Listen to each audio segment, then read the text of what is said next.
कहते हैं पैसों की आड़ में लोग अपने रिश्तों को भी नहीं देखते हैं। प्रॉपर्टी के लालच में लोग इतने पागल हो जाते हैं कि अपनों का खून तक कर देते हैं। आज का हमारा केस ऐसा ही है। तो चलिए शुरू करते हैं एक ऐसे केस जो मनीषा चौहान की है। मनीषा नोएडा के सादरपुर इलाके में रहती थी, अपने माँ बाप और अपने भाई मनीष के साथ। मनीषा अपने फादर से ज़्यादा क्लोज थी कंपेयर टू अपनी माँ से। और ऐसा ही जनरल फैमिलीज में देखा भी जाता है कि बेटियां अपने पापा के ज़्यादा करीब रहती हैं और बेटे अपनी माँ के ज़्यादा करीब। बट मनीषा के पापा उसे कुछ ज़्यादा ही मानते थे। उसे हर वो शौक़ पूरी करते थे जो वो चाहती थी और उसे कभी भी बेटा से कम नहीं समझा। बट तभी एक हादसा होता है। 2011 में जब मनीषा महज 6 स्टैंडर्ड में थी, तब उसके फादर की डेथ हो जाती है। उसके बाद मनीषा काफ़ी अकेली हो जाती है। उसके माँ और भाई से भी उसकी ज़्यादा नहीं बनती थी। इनफैक्ट बाद में कुछ ऐसा पता चला कि उसके माँ और उसके भाई दोनों उससे हेट करने लगे। असल में मनीषा के फादर की बहुत बड़ी प्रॉपर्टी थी, लगभग 4-5 करोड़ की। और इन जनरल इंडियन फैमिलीज़ में ऐसा होता है कि सारी प्रॉपर्टी लड़कों को दे दी जाती है। बट मनीषा के फादर ने ऐसा नहीं किया। उन्होंने मरने से पहले अपने बिल में अपनी प्रॉपर्टी अपने दोनों बच्चों के इक्वली डिस्ट्रीब्यूट कर दी। और ये बात ना ही मनीषा के मदर को पसंद थी, ना ही उसके भाई को। और उसके फादर के डेथ के बाद दोनों हमेशा मनीषा को फोर्स करते थे और टॉर्चर करते थे कि वो सारी प्रॉपर्टी अपने भाई के नाम कर दे या उसे बेचने के लिए तैयार हो जाए। बट मनीषा ऐसा नहीं चाहती थी, क्योंकि वो उसके पापा की आखिरी निशानी थी और वो ऐसा कुछ भी नहीं करना चाहती थी।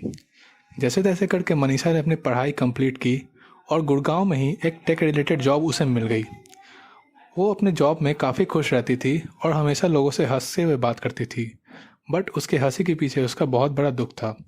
उसके माँ और उसके भाई उसे हमेशा टॉर्चर करते थे प्रॉपर्टी के लिए ही, और वो चाहते थे कि कैसे भी करके सारी प्रॉपर्टी उसके भाई के हाथ लग जाए। बट मनीषा इसके लिए हमेशा मना करती थी और उसे बहुत ज़्यादा टॉर्चर भी सहना पड़ता था। इनफैक्ट कई बार लोग उसे मारते भी थे।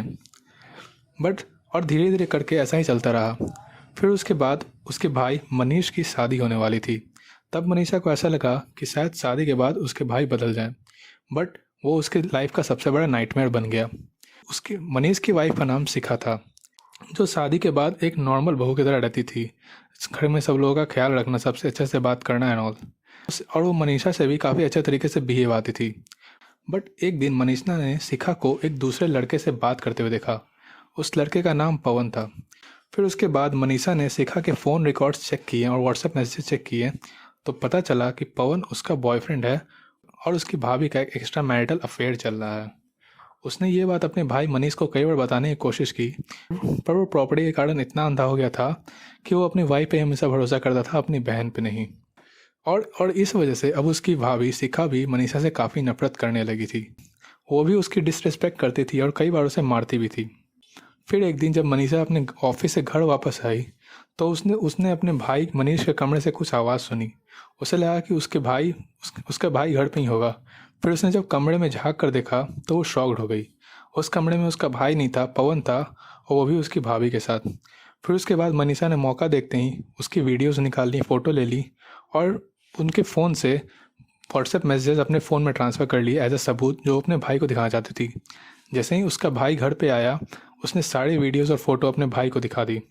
थोड़ी देर के लिए उसके भाई ने उस पर विश्वास किया, बट उसके वाइफ ने उसे कुछ ऐसा कहा जिसके बाद मनीष की आंखों पर प्रॉपर्टी की पट्टी चढ़ गई थी और वो फिर से मनीषा पर विश्वास नहीं कर रहा था।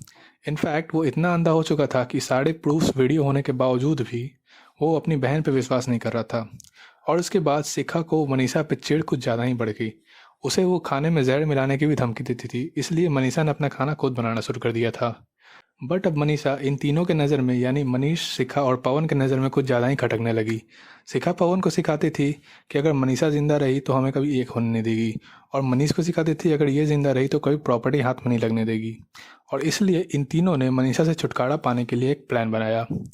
रात को जब मनीषा ऑफिस से लौटी और जब वो खाना खाने बैठी, तो चुपके से शिखा ने उसके खाने में बेहोशी की दवा मिला दी। जब मनीषा ने खाना खाया तो उसे चक्कर आने लगे और वो फ्लोर पे गिर गई। उसके बाद पवन ने पीछे से दुपट्टे से उसका गला घोंटकर उसकी हत्या कर दी। आप सोच सकते हैं वो कैसा सीन होगा, एक भाई जिसने अपनी बहन का मर्डर को प्लॉट किया अपनी वाइफ और उसके बॉयफ्रेंड के साथ मिलकर। और अगर आपको ये हीनियस लग रहा है तो इसके बाद जो किया वो और भी हीनियस था। फिर उन्होंने मनीषा की बॉडी को ठिकाने लगाने के बारे में सोचा। तब उन्होंने उसे एक सूटकेस में डालने का ट्राई किया। फिर जब वो सूटकेस में अटी नहीं तो उन्होंने उसकी हड्डियाँ तोड़ी ताकि वो सूटकेस में अट जाए। फिर उसके बाद सादरपुर से लगभग 75 किलोमीटर दूर एक बागपत नाम का गांव पड़ता है। वहाँ पे कुछ आग जला वहाँ पे एक सुनसान जगह देखकर उन्होंने मनीषा के बॉडी को जलाने का सोचा। बट चूँकि ठंडा का मौसम था और वो 1 नवंबर का डेट था, ज़मीन ज़मीन की मिट्टी वहाँ पे कुछ ज़्यादा ही गीली थी कि आग लगा के वो लोग तो चले गए थे, बट गीली मिट्टी होने की वजह से बॉडी पूरी तरीके से जल नहीं पाई और वो आग बहुत जल्दी बुझ गई थी। फिर उसके अगले दिन आसपास के बूढ़े लोग जब सवेरे मॉर्निंग वॉक पे आए तो उन्होंने देखा कि कुछ फ्लैश के जलने की बू आ रही है। फिर उन्होंने थोड़ी छानबीन की तो उन्होंने देखा कि एक सूटकेस में एक बॉडी है। फिर उसके बाद पुलिस को कॉल किया गया और पुलिस ने आसपास के इलाकों में छानबीन शुरू कर दी कि मनीषा की बॉडी बिल्कुल पहचान में नहीं आ रही थी, उसका चेहरा ही पहचान में नहीं आ रहा था और आसपास के इलाकों में भी किसी लड़की का अगवा होने की एफआईआर नहीं दर्ज की गई थी। और इधर मनीष और उसकी वाइफ शिखा दोनों अपना नॉर्मल रूटीन फॉलो कर रहे थे। बट प्रॉब्लम तो तब हुई जब मनीषा अपने ऑफिस नहीं पहुंची। उसकी क्लोज़ फ्रेंड ने उसके एक कज़न को कॉल किया जो कि मनीषा से थोड़ा क्लोज था कि जाकर पता करने के लिए कि मनीषा आई क्यों नहीं है। फिर जब उसका कज़न उसके घर पहुंचा तो मनीष थोड़ा सा अजीब बिहेव कर रहा था और वो बोला कि मनीषा तो सुबह 8 बजे ही निकल गई। फिर उसके इस बिहेवियर को देखते हुए उसके कज़न ने बिना देरी किए हुए एफआईआर दर्ज करवा दी। फिर जब पुलिस यहाँ पूछताछ करने पहुंची तो मनीष और शिखा ने तो अपना गुनाह नहीं कबूला, बट आसपास के लोगों से जब पूछा तो उन्हें पता चला कि मनीष का बिहेवियर मनीषा की तरफ बिल्कुल भी अच्छा नहीं था। फिर जब पुलिस उस बॉडी के आसपास छानबीन कर रही थी तो उन्होंने एक पर्सन को देखा कि वो दूर से उन पर नज़र रख रहा था। वो पर्सन कोई और नहीं था, पवन था। और पुलिस ने जैसे ही उसे देखा उसे धर दबोचा और पवन ने अपना गुनाह कन्फेस कर लिया।